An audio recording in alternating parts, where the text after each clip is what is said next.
Welcome to the Sustainability Circuit Show. We'll be discussing where business meets responsibility. Join me as I speak to industry leaders across Kenya about their personal journeys and how sustainability became part of their company's strategy. Stay tuned for these conversations. We'll be highlighting real impact, what practical solutions and the value for businesses when it comes to sustainability. Let's begin the conversations. I think we're going to have a very insightful episode today. I think I have a guest that has such an enriching conversation. So I'm going to allow her to introduce herself. Welcome very much to our set. Thank you for being our first guest of the day. So feel free to introduce yourself. Tell us a bit of your background and what you do for work.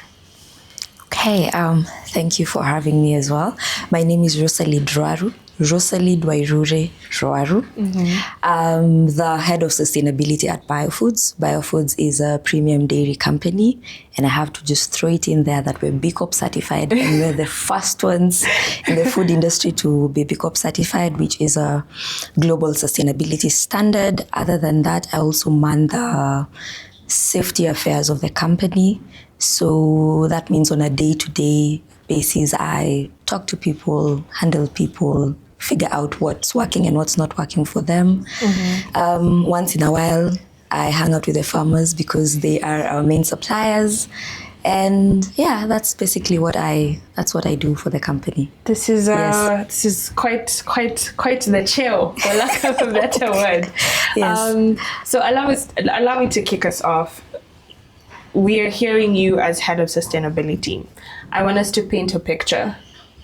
What was that journey like, coming towards an industry in biofoods, in this case, a form of agribusiness, and as a head of sustainability, what did that journey look like for you, transitioning from your undergrad to the workspace? One very unorthodox journey. So I am a biotechnology graduate. I always wanted to be a molecular geneticist. Hey. I wanted to be part of the teams that come up with your chemos, your anything surrounding the cancer pharmaceutical industry, but then I also needed to have an understanding of the genetics behind it. So that's what I studied in school.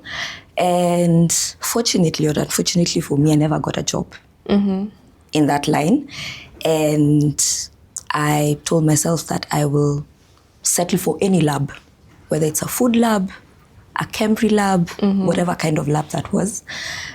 So I did a bit of promotional jobs, your sales job, your normal BAs. And then I met someone who used to work at Bio Foods, and I asked them whether there were any opportunities at Bio Foods, and I never got a response. So one day I just woke up and took myself to Bio Foods. Are you kidding me? It's like took an off day, took myself to Bio Foods. I met a very nice soldier called, we used to call him Masai. Told him, look, I'm looking for a job. I want to go to the lab. If I get a job, I promise we'll be friends. So he allowed me. And then I met a very, very wonderful receptionist who also became my friend. And I told her that I never wanted to do sales. I did this and I did that. And sent her my CV. And she gave it to the quality manager. And I was called one day later. Did the interview. Okay. Performed abysmally. I was so pathetic in that interview because I had sort of forgotten all the science that I did because I was now doing sales. Yeah, anyway, she took me. She was like, I promised her that I will do my level best to make sure that I don't prove her right, because at the time I didn't do very well. So yeah, that's how I started my journey at Bio Foods. Came in as an intern in the lab. Got confirmed quite fast, so I never finished my 6 months of internship. That tells you how good I am. You are. So yes, so I did quality for a while, really got bored. My personality is quite interesting, so I'll do something. Once I crack it, I'm done. I want to go to the next. It's more of an explorative type. Exactly. You want to get in there, understand, okay, we've conquered this, let's move on. Let's go to the next one. So did that, then did food safety management for ISO 22018 for a while. also got bored because that was quite fast because I already understood the quality aspects of the business. Then moved to be a quality administrator where I was just running everything under my boss, which I guess it was more of a fancy title for being happy because I'd run everything. Then got bored again. Let me pause there. So, you're saying when you get bored and you're transitioning to other roles, what does that look like? Is this do you have a dynamic where I reach out to my boss and I'm like, I would like new challenges, I'd like new opportunities? Yes. So I'd make it very clear. I'm very vocal about what I like, what I can do when I'm struggling and all that. So when I start feeling like I'm almost getting to the end of it, then I'd always have a conversation with my boss. And the conversation would look like, hi, so I've done this and I've done this and I've done this. And I have trained people and I've put this in place. I was asking whether there's any way I could transition to anything else that you have, because at the time I really didn't know where I was headed. So it's like anything else that you think that... It's more like you're exploring what could come out of this space. What can I do next that I haven't done? Exactly, Kind of like building that portfolio. Exactly. So they'd always say yes. I guess lucky me. But as I've said, I'd really put in the work and would always create some sort of succession plan where there's always someone else who knew what I was doing. So I did that. I went to safety, figured out I really, really love people. And I was like, maybe this is something I can do for the rest of my life. I had a very good boss. He is such an amazing leader. He knew how to pick out the strengths in people. He taught me how to speak, and I dare say that I wouldn't be even me right now, the way I'm able to speak in panels and all that, if it wasn't for him. His name is Laban Kagori. He's no longer at Bio Food. Shout out to Laban. Yes. And with that, he taught me how to speak and eventually started making me present all my work to the management. And when I went to management, they were like, okay, this one knows exactly what to do. But then I had been coached for so many months how to think like a top leader. So when I go to my boss, when I go to the CEO, I'm not just telling them, oh, we need to do this. But being able to tell them we need to do this because it covers us this way. From a statutory point of view, I've spoken to the finance team. I know we don't have this money right now, but we're going to be in a better place cash flow-wise 2 months from now. So how about we do it 3 months later? You see, the kind of thinking that you only get from someone who's interested in growing you. And then at the management level, I met our CEO, who's Joachim Westerveld. And then we sort of just clicked because we have one and the same personality. So he likes things done right now because, next week you might not have the time. You might not have the time and all that. And there'll be new things to do next week. Exactly. So after some time, he suggested that I get into sustainability. Okay. Because Laban and Joachim had the conversation on just get things done, and then get bored. So their idea was if I go to sustainability... I'm sorry for cutting you short. I feel like this is so, I dare say, almost divine, because... It is divine. The way every player is coming and putting the puzzle together. Yeah. That we've had this journey with this employee and I think this would be the next suitable challenge. Exactly, yeah. So it's divine, but then there's also work. Work, of course. When it comes to the bosses I got, they were just God sent. But then I also understand now, because I have people reporting to me, that there are employees who are going to make it very easy for you to transition them to the next step. And I'm so happy that I put in the work, even if I didn't have a clear picture of where I was headed. So sustainability was it. They were like, on this day if you're bored, deal with logistics. On this day if you're bored, deal with the farmers. And sustainability has been so good to me. So at the time we had a consultant, Kat Evans. She had been through every industry you'd think about: military, banking, agriculture, media, other consulting companies. So she had such a clear picture of what sustainability looks like. And I was the luckiest woman on earth just to learn from her. Because it was 1 year of learning from her before she left. But then I was getting the banking aspect, the media aspect, the communication aspect. That was the best 1 year of my life. And when she left, proper boot camp. Absolutely. And when she left, she told the CEO that I think you're in good hands. And it was just 1 year of working in sustainability. So I moved from the EHS and sustainability lead to all of a sudden leading an entire department, trying to figure out how to move from a mindset of implementation to strategy and what I want for us for the next 10 years and all that.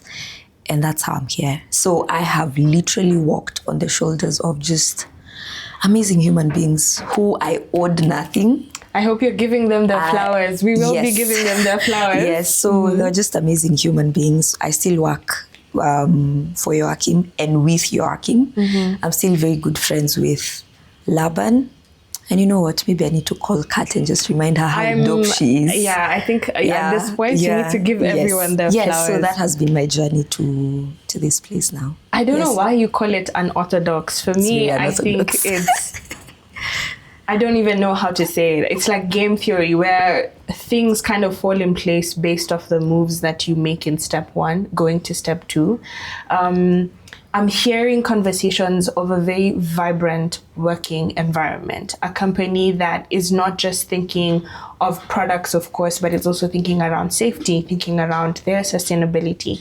I'd like to transition and just understand from Bio Food's perspective, what does sustainability look like there? And I know I'm speaking to the person that has curated that journey.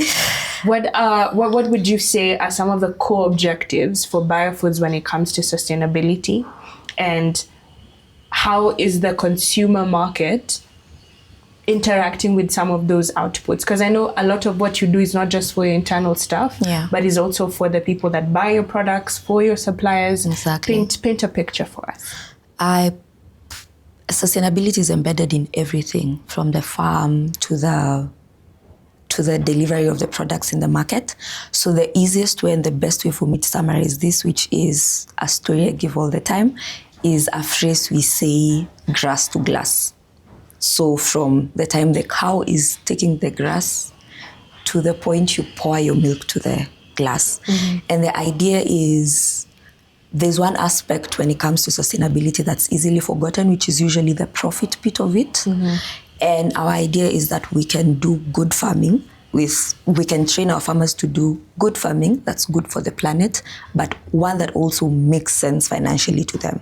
Because if there's no money, honestly, no one is going to farm. Yeah, so what that looks like is we train them on just how to treat their cows, what to feed their cows. Okay, when you say that, we're getting into interesting territory here. Yeah, so on animal rights. Yes, we call it animal welfare.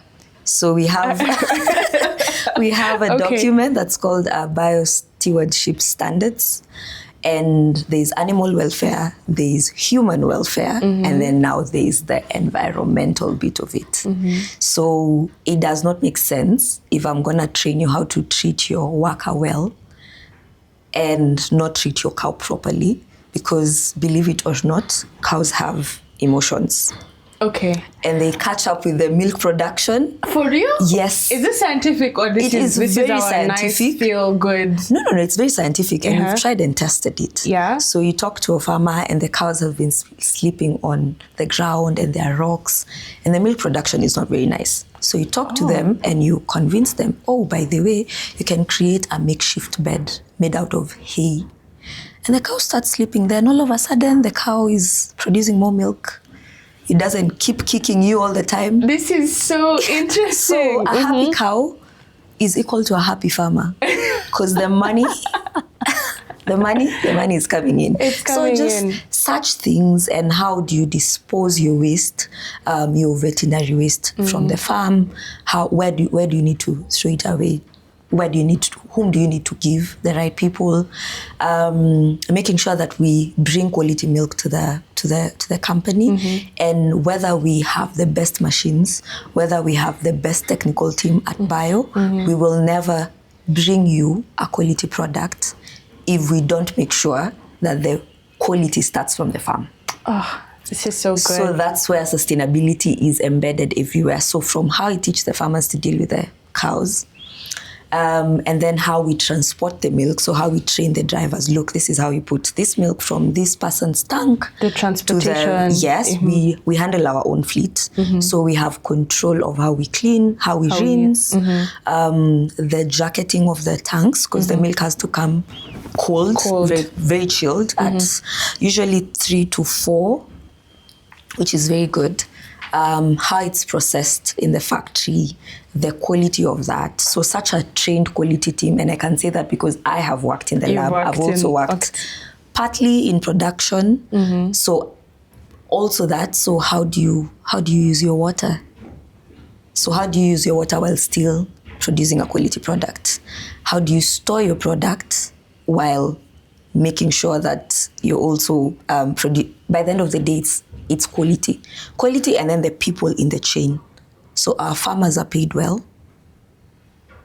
So I'm gonna throw a spanner in there. There's been a lot of conversation of moving towards a living wage. Yes. I don't know where Biofoods is with that dynamic, because I know for a fact there are a lot more dynamics to actually pay your farmers a living wage, even how you calculate what living wage would be. And what are some of those dynamics when you've been working with your farmers? So with our farmers, we don't pay them a wage. We pay them for the milk. But what we've done is we make sure that we're paying them above the market price. And it's usually 30 to 40% more than what people in the market are paying for it. But then the conversation around it is easier because we're like, this is our baseline, which is already above the market rate.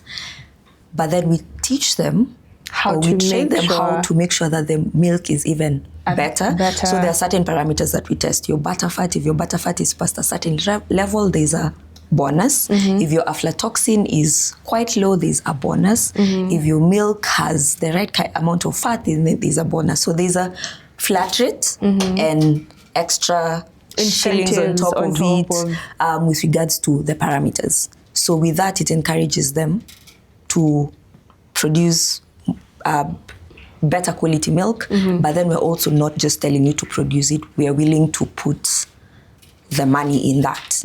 So that's for the farmers. And I believe, I don't know whether I'd call it living, but anything that's usually significantly higher than the market rate is very good.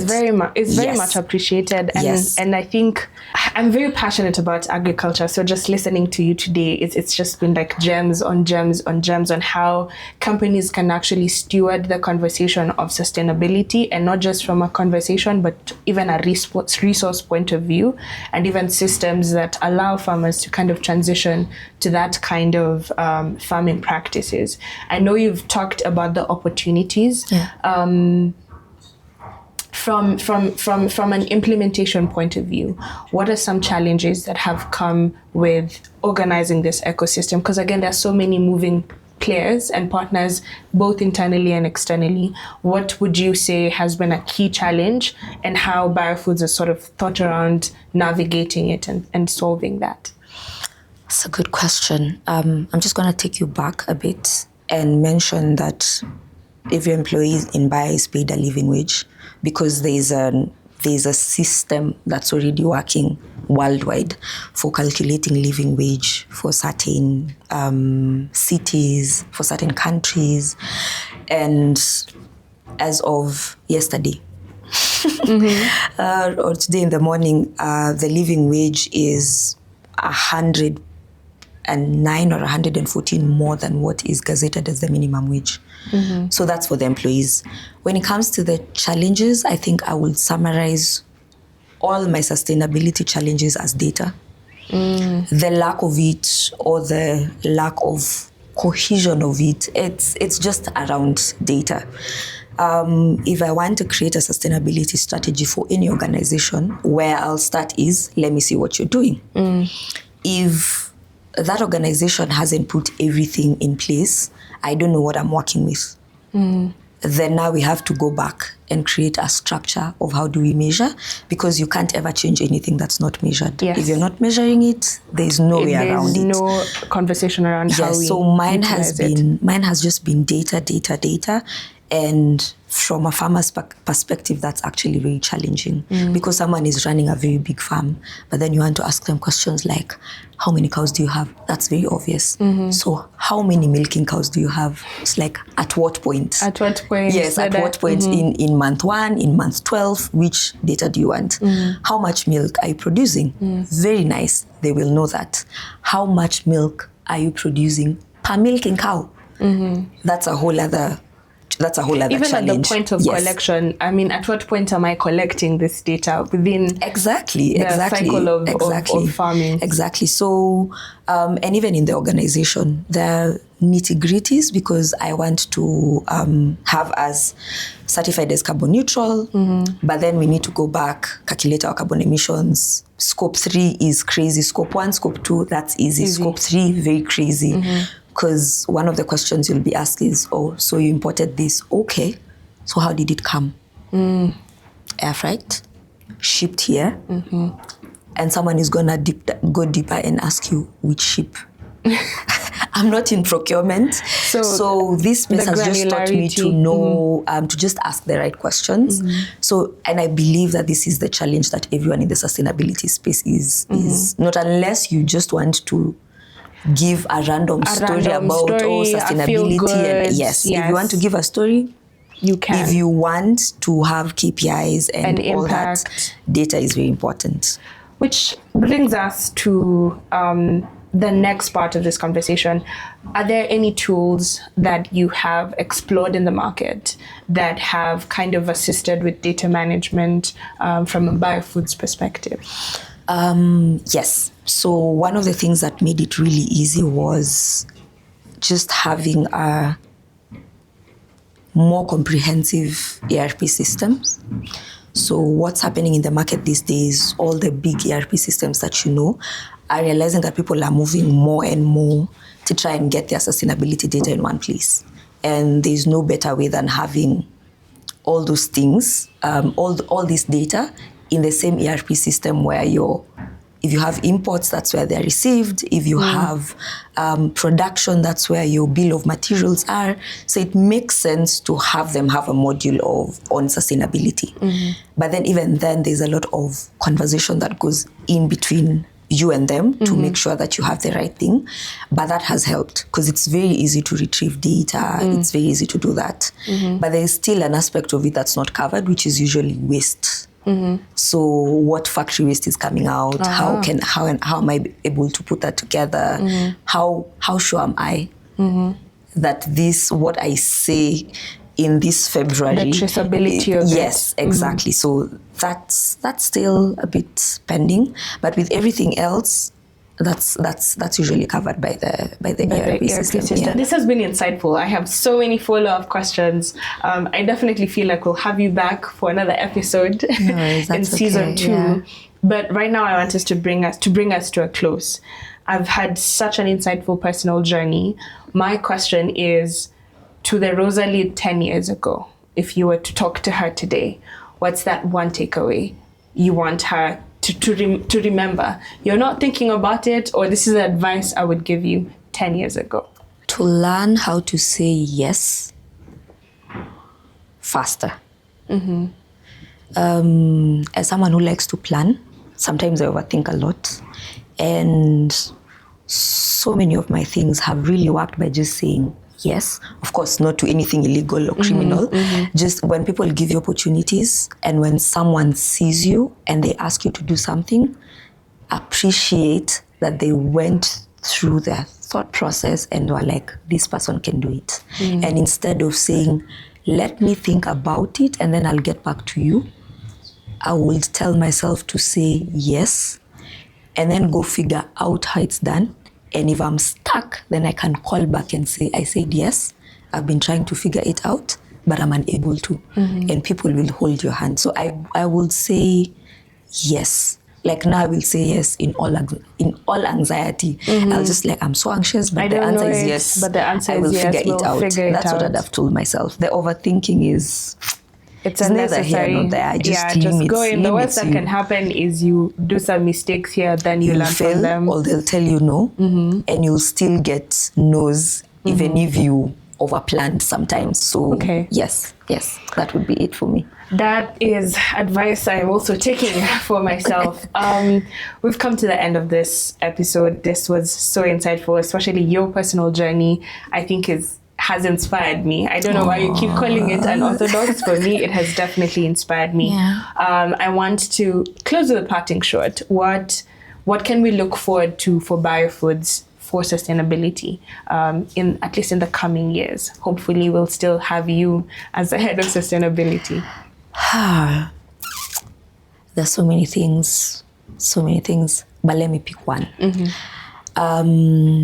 We had a project last year around fodder, which is the main problem. And I believe anyone from any dairy sector, any meat sector would tell you the same thing. Quality feed has been a problem. And we did that project and it was using less water. It used less water. It was more with regards to the space in which it was grown at. And the water content, the water content in the feed was less, which means in layman's language, if you eat food that has more dry matter, you will get satisfied more without eating too much. And that's a very interesting aspect of sustainability that people are not seeing it, because that would mean that for a smaller portion, we'd be able to get better feed that's cheaper to the farmer and it's cheaper to their overall operations, which means by the end of the day, they have more money in their pockets. Because they've spent less on... Exactly, yes. So in the future, I see us partnering with farmers who plant this fodder more, because even for them, the person who's planting it would have more quality feed in that kind of space. I know that's not your carbon emission reduction, all that thing, but for me, that would be very, very important, because it would play along on when it comes to everything, to the farmers, to the person who's planting it, to the amount of water that we're using, which is, water is a depleting resource. So for us to do that on a large scale level, have people working together and just change the entire dairy sector, that for me would be it. That's where I see us headed. I think I really like that parting shot, because it really brings the conversation home. There's a lot of pushback generally that a lot of what we adopt as sustainability is global initiatives that lack a local context. But here I am hearing stories of local contextualized sustainability initiatives that aim to improve across the entire value chain. So thank you so much, Rosalid. This has been a very insightful conversation. Can't wait to have you again here on our set. So to my audience at home, we have come to the end of this episode here. It has been an interesting conversation. Make sure to subscribe and follow our social media handles for more of this content, and see you in the upcoming series. Goodbye. I have been your host, Jenna Chien.